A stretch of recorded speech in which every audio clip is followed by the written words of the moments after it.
Okay, saya nak bagi taklimat sikit berkenaan dengan MOOC ni. Saya juga dah provide yang PDF punya ni dalam link tu juga. Tapi saya nak explain juga untuk lebih pemahaman. So, kursus yang kita bangunkan ni iaitu CMT 115 ni, Laboratory Safety and Technique ni merupakan kategori 1 ataupun kita panggil MOOC rasmi khusus. Yang ni perlu mendapat pengesahan daripada RP. So RP untuk kod kursus ni ataupun RP yang kita panggil resource person, dia adalah saya sendirilah untuk CMT 115. And platform yang kita pakai adalah UFuture. So UFuture ni function dia sama juga macam platform untuk ODL lain, contohnya Microsoft Teams, Google Classroom. Dia sama jugalah, tapi dia punya mungkin dalam dia tu sedikit berbeza in term of dia punya secara susunan. So saya nak tunjuk kat sini cara nak pakai UFuture. Kejap.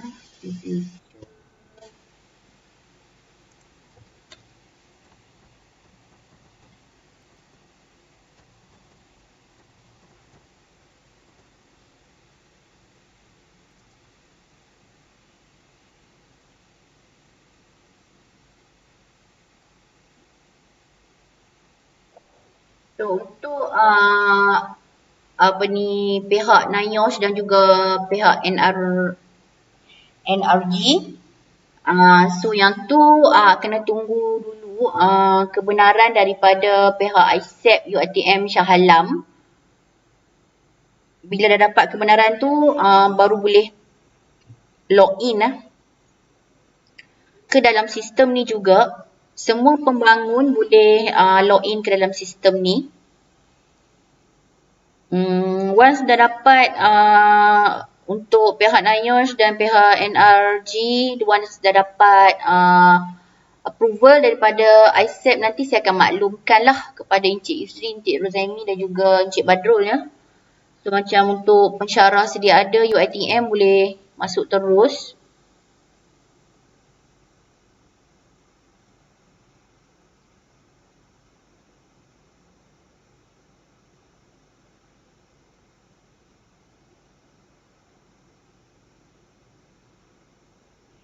Okey, ni contoh. Ni saya punya screen lah bagi UFuture. So, kita tengok dekat sini. Kita ada my course, my MOOC, my micro credential. So, kita tengok yang ni lah, my MOOC. So, dekat sini kita pergi kepada Laboratory Safety and Technique. Kita boleh view kat sini.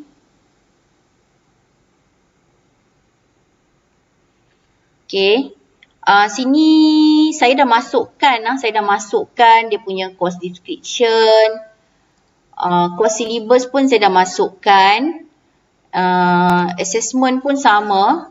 Yang ni semua saya masukkan based on semakan baru tu lah, baru semakan tu kami buat dalam minggu lepas. Okay, and then transferable skill. Yang ni pun dah masukkan juga. Course learning outcome pun dah masukkan. Yang ni. Masukkan juga. And then. Tengok dekat. Okay. Ni MOOC summary ya. Okay, so kita tengok dekat learning activity. Kita pergi ke activities. Okay. Sekarang ni tuan-tuan dan puan-puan dan doktor boleh tengok saya dah masukkan folder dia. So nanti para pembangun boleh masuk teruslah ke dalam ni. Maksudnya masukkan content terus ke dalam ni. Contohnya saya dah masukkan beberapa folder kat sini. So katalah nak masukkan dekat sini full slide topic 1 kan. Just klik start now ni. So dekat sini boleh buat some of the explanation sikit, dia punya briefing, dia punya intro sikit. Okay.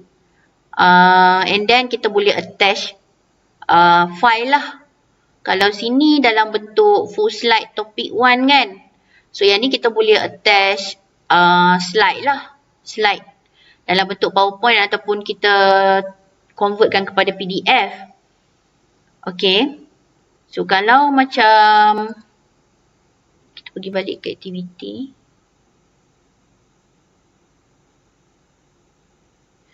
Okay. Kalau macam contohnya macam teaching video. Sebenarnya macam ni. Mesti para pembangun terfikir adakah wajib kita perlu meletakkan semua ni. Sebenarnya dalam slide ni dah diberi taklimat hari tu berkenaan dengan konten apa yang perlu ada dalam pembangunan MOOC. Okey, kita ada landing page, MOOC summary and learning activity. Yang saya tunjuk tadi tu adalah learning activities. Okey, yang ni tadi. Okey, yang ni adalah bawah tab learning, bawah bahagian learning activities lah semua ni. And then MOOC summary tadi saya dah tunjuk, saya dah include dah tadi yang syllabus apa semua tu kan. Yang landing page ni nanti saya akan buatkan, yang ni saya rasa berkaitan dengan promotional video, dengan introductory video. Ya betul, komponen landing page ni mesti berkaitan dengan tajuk kursus, deskripsi kursus, kluster, usaha tahap kursus, bahasa semua ni lah. Video promosi yang ni saya akan buat, yang ni saya dah buat dah, syllabus kursus semua tu. Saya dah masukkan juga, yang ni pun soalan-soalan lazim pun saya dah buat dah, senarai rujukan pun dah siap. So ada few things kat sini yang saya dah buat. Okay. And then ni untuk homepage ya, homepage yang ni introductory video ni pun saya akan buat ya. So yang ni pun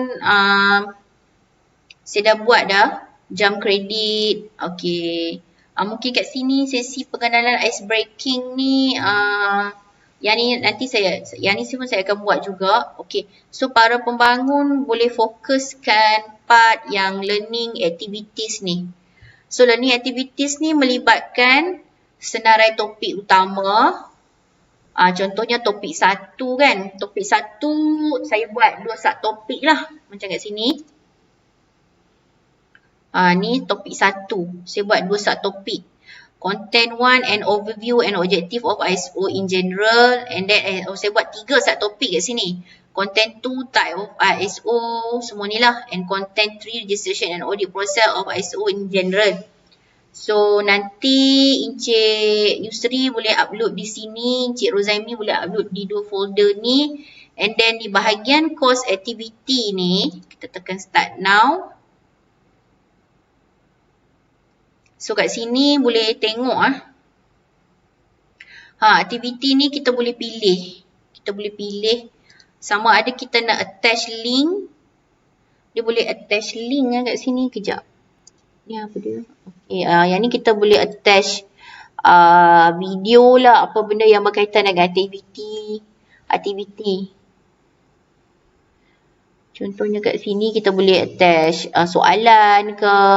Soalan untuk cek ataupun boleh buat online quiz yang boleh pakai banyak platform boleh pakai Woodwall, boleh pakai quizzes, boleh pakai Quizwiz. Ada banyak apps kita boleh pakai untuk make it more interactive.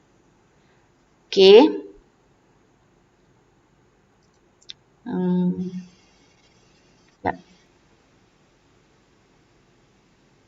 Yang course assessment ni kita kena tengok dalam syllabus nanti assessment apa yang terlibat.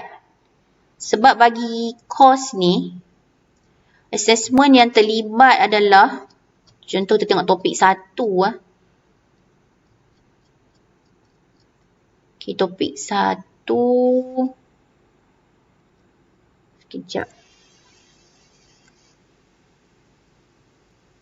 Di sini assessment yang terlibat, course ni dia tiada final exam ya. Dia semua adalah continuous assessment. So dia melibatkan written test 20%, practical test 20%, video presentation 25%, and portfolio 35% kan. Okey, kalau untuk assessment tu normally kita akan bagi yang ni lah test yang practical test ni adalah di dalam lab. Contohnya kita akan bagi test lah, written test ataupun video presentation pun boleh letak di bahagian assessment tu. Kalau contoh ni, okay, untuk topik 1, so kita boleh masukkan juga soalan daripada topik 1 untuk kita buat test dalam tu. Okay, kalau tak clear lagi, untuk peringkat first ni, saya mohon para pembangun untuk sediakan yang ni dulu. Full slide topik 1, and then teaching video topik 1. Teaching video topik 1 ni adalah teaching video kita sendiri. Maksudnya kat sini, macam saya tengah buat ni lah. Kita pancarkan kita punya project, kita punya PowerPoint, dan kita explain kat situ, kita record screen. Boleh juga macam tu, ataupun kita nak tulis di whiteboard dan kita ambil video pun boleh juga. Teaching video ni adalah originally daripada kita sendiri. Kita yang buat. Cara macam mana nak buat, terpulang kepada kreativiti tuan, puan dan doktor sendirilah. Kalau macam saya lebih suka explain dekat PowerPoint, dan macam saya tengah buat ni lah, dan saya record screen. Macam setengah orang dia suka explain dekat whiteboard dan dia rakam sebab dia sepuas hati lah, dia boleh conteng-conteng kan. Ikutlah, tapi make sure student faham. Student faham. Okay. Yang ni konten berkaitan ni lah. An overview of objektif ni, konten berkaitan dia. Course activity, macam tadi saya cakap. And then additional material ni boleh lampirkan di dalam ni. Mungkin boleh lampirkan website yang tuan, puan, doktor refer. Mungkin boleh suggest student website ni bagus, mungkin boleh share dengan dia orang link website, link blog, link apa-apa link lah, ataupun boleh share YouTube berkaitan dengan topik yang tuan, puan, doktor buat. Yang tu bahagian additional material kan. Yang reference ni maksudnya list of reference lah, apa yang berkaitan dengan yang telah kita bangunkan. Sebab setiap benda yang kita ambil ni kita kena provide the reference. And then student feedback ni macam kita buat online form, and then kita attach the link situ, minta student isi. Macam at the end of this course, rate kan you punya understanding berkenaan dengan ISO.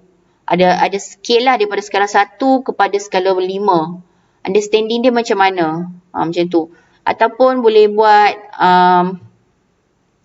in terms of feedback dari segi pengajaran pensyarah tu sendiri. Nanti saya akan kongsikan konten-konten untuk contoh-contoh lah borang yang berkaitan dengan student feedback ni nanti. Okay. So ini untuk topik 1. Kalau topik 2 pun sama juga saya dah buat. Ini teaching video. Teaching video ni originally daripada kita sendiri. Okay, ni adalah konten 1, Introduction to PDCA Cycle, 7 Basic QC Tool. Okay, yang ni folder ni melibatkan Puan Salamiah. Yang ni folder ni melibatkan mixture of Puan Salamiah dan juga Puan Nur Asyatun. Mungkin boleh discuss bersama-sama untuk hasilkan this part. Yang ni full slide lah, full slide semua. Maksudnya compilekan lah dalam satu slide untuk kedua-dua konten ni lah. Konten 1 dan konten 2. Yang lain-lain pun sama macam saya terang tadi.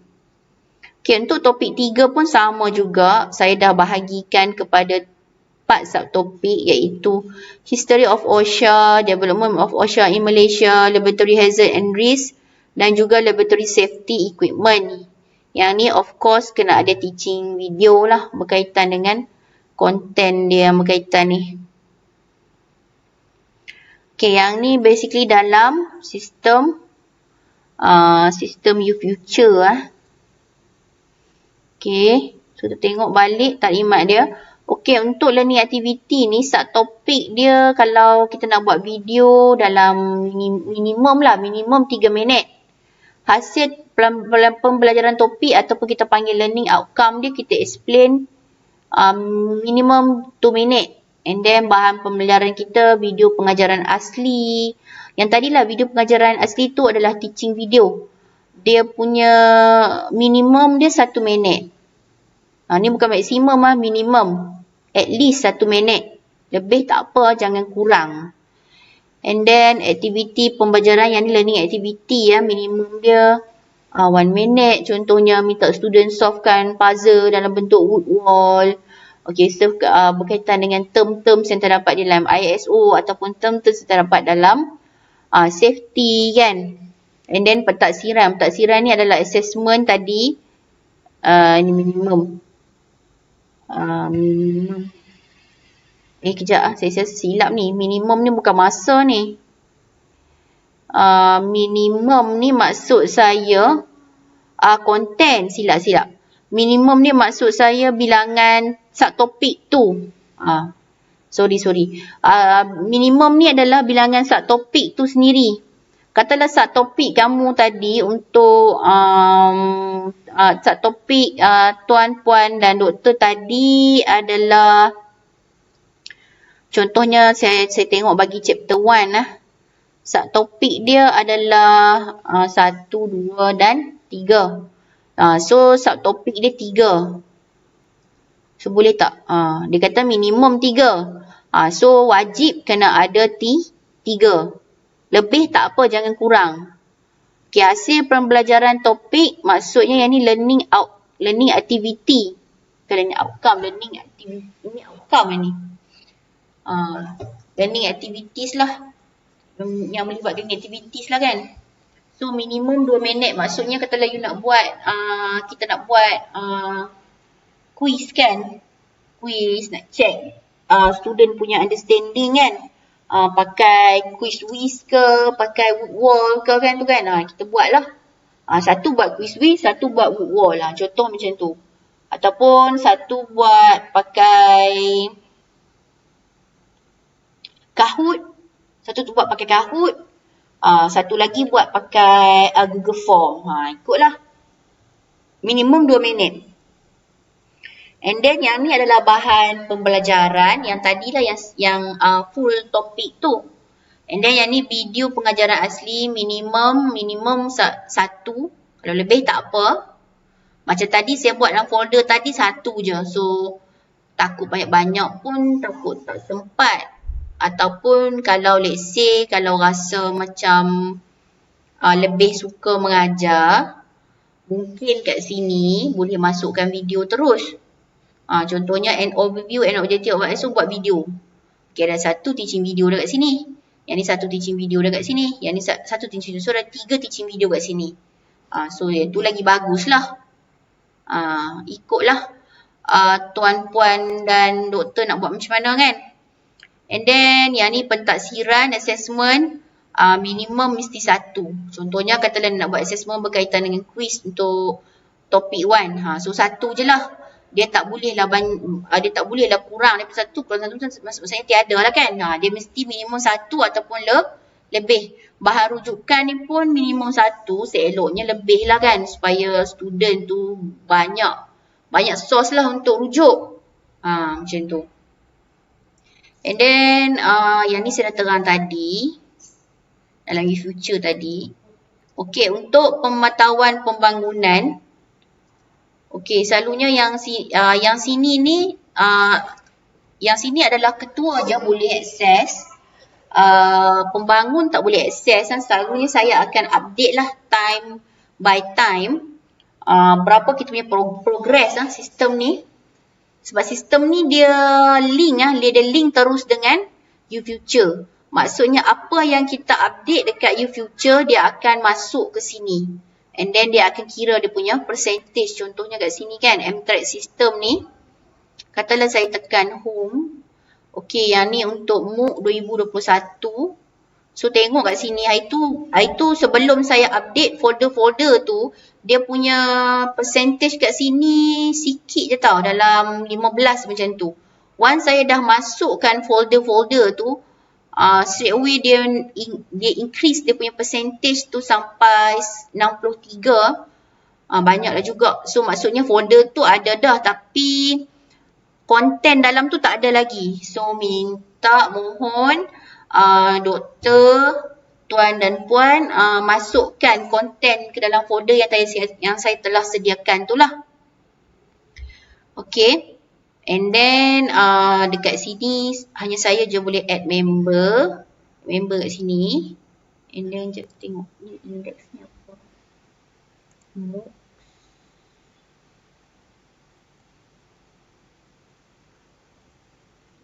Okey, untuk surat lantikan sebenarnya dekat sini. Dekat dashboard. Kejap. Saya pun tak ingat. Okey, dekat add member ni sebenarnya. Kod dekat add member ni kan. Macam ni. Macam mana nama Puan Salamia boleh hilang? Itu ada je. Nanti saya cek balik. Okay, yang ni adalah semua staff daripada UiTM. Dia memang saya boleh add teruslah sebab semua ada ID staff UiTM. Contohnya kat sini, katalah saya tekan yang Nur Syatun punya, saya klik sini kan. So dia akan loading. So dia akan loading kat sini dan surat lantikan lah. Sebagai pembangun bahan khusus Massive Open Online MOOC ni. So kat sini dia inform siap-siap yang ni dia punya timeline dia. Timeline yang kita perlu kena ikut. So walaupun dia tidak berelang, tapi bagi pensyarah UiTM sendiri, so kita boleh isi bahagian K2 lah. So yang ni which mean bagus lah. Bahagian untuk penyidikan, penerbitan semua ni. This is for our SKT juga. And then kalau bagi untuk yang luar sebagai value added lah. Untuk pihak NRG dan pihak NAYO sebagai value added. Nanti untuk Encik Badro dan juga Encik Rozaimi dan juga Encik Yusri. Once dah dapat approval daripada ISEP UiTM. ISEP tu adalah badan yang menguruskan berkaitan dengan ni lah, department yang berkaitan dengan ODL semua ni lah kan. So dia akan once dah dapat approval, so nanti akan encik-encik juga akan dapat surat lantikan seperti ni jugalah. Okay, apa lagi saya nak explain? Sekejap. Ini dah tamat lah. So di sini ketua boleh memantau progress bagi setiap pembangun. Kan? Okey. Disebabkan MOOC ni dinilai, sebab itulah saya melantik Encik Nur Alifah, pensyarah APB kita ni, untuk check dia punya konten dari segi bahasa semua tu. Sebabnya kita nak publish dalam online, banyak orang akan tengok lah orang luar. So make sure kita punya kualiti bahasa Inggeris tu berada pada tahap yang terbaik lah. Kan? So untuk yang saya tengok baru lah. Okay, yang ni untuk faedah pembangun MOOC. Okay, MOOC yang kita dah siapkan tu, kita boleh masukkan di dalam Teaching and Learning Innovation. Okay, even team kita sendiri ni pun boleh join lah. Contohnya macam Innovation Intellect. Intellect saya setahun ni ada, dia punya Innovation tu 2021. Virtual punya competition, kita boleh join lah untuk untuk inovasi teaching menggunakan MOOC ni. And then bahan kandungan, video, academic publication, boleh masuk dalam academic publication, ODL content development. And then yang ni pun kita boleh masuk dalam pertandingan MOOC dan juga OER Academic Awards. Yang ni pun kita boleh masuk. And then yang ni sebab Academic Award ni memang ada setiap tahun dalam kategori pembangunan online e-content memang ada. InsyaAllah kalau tim kita ni ada rezeki kita boleh join. Dan insyaAllah kalau kita diberi peluang kita boleh menang. So kita buat yang terbaik lah untuk tim ni. And then for storyboard MOOC and original video, yang ni kita boleh apply copyright lah. Copyright daripada MyIPO. MyIPO sini kita boleh apply copyright. So kita dah dapat banyak dekat sini. And then yang ni digunakan untuk tujuan blended learning. Ni networking ya. Contohnya melalui pembangunan MOOC ni sendiri pun kita dah dapat menjalinkan kolaborasi dengan pihak luar. Contohnya daripada pihak NIOS sendiri dan juga pihak NRG, SHE. So dah dapat dah networking kat situ. And then MOOC untuk community. Contohnya macam saya cakap tadi, sebenarnya MOOC ni bukan sahaja tertumpu kepada pelajar UiTM saja, tapi tertumpu juga kepada orang luar yang ingin mempelajari ilmu berkaitan dengan laboratory safety and technique. So dia orang boleh join lah. So ini adalah satu sumbangan juga kita kepada community. And this is kita punya tugas pembangun lah. Tugas tuan puan dan doktor untuk membangunkan MOOC, membangunkan kandungan and semak kandungan. And yang ni kita akan buat penambahbaikan MOOC ni bila kita dah dapat komen daripada reviewer, penilai. Dan yang ni menyelenggara dan menjalankan MOOC ni, yang ni adalah melibatkan tugas ketua juga. Okey, yang ni adalah tugas-tugas saya lah. Muat turun surat lantikan dan sijil. Yang ni saya dah provide lah dekat setengah ahli yang macam daripada luar tu. InsyaAllah kita tunggu approval daripada pihak ISEP UiTM Shah Alam. And then saya juga kena sediakan outline and reka bentuk instruksi. Yang ni pun saya dah sediakan lah outline, saya dah sediakan tadi dah folder. And then ni saya bantu untuk bangun, ngurus dan memantau progres tuan puan dan doktor Sebab setiap benda yang kita buat ni dia ada timeline dia yang ditetapkan oleh ISEP. And then yang ni mencalonkan penilai kandungan dan bahasa. Yang ni saya belum lagi. Tapi saya rasa macam dah ada calon. Mungkin nanti Cik Nur Alifah kita boleh discuss untuk calonkan penilai kandungan dan bahasa ni. Okay. And then semak komen penilai dan membuat penambahbaikan. Kat sini. And then memaklumkan penyelaras untuk penilaian semula. Okay, yang ni saya akan maklumkan kepada Puan Farihin nanti untuk menilai semula. Adakah yang kita dah buat penambahbaikan tu kena betul ke tak lagi ataupun boleh proceed je. And then yang ni kita buat pilot test. Last sekali kita buat selenggara MOOC. Okay. Sekejap. Saya nak tegaskan di sini dia punya timeline dia. Okay, timeline dia sepatutnya sampai Ogos lah. Sampai Ogos ni. Sekarang sampai ke Ogos, tuan-tuan dan puan dan juga doktor kena sediakanlah.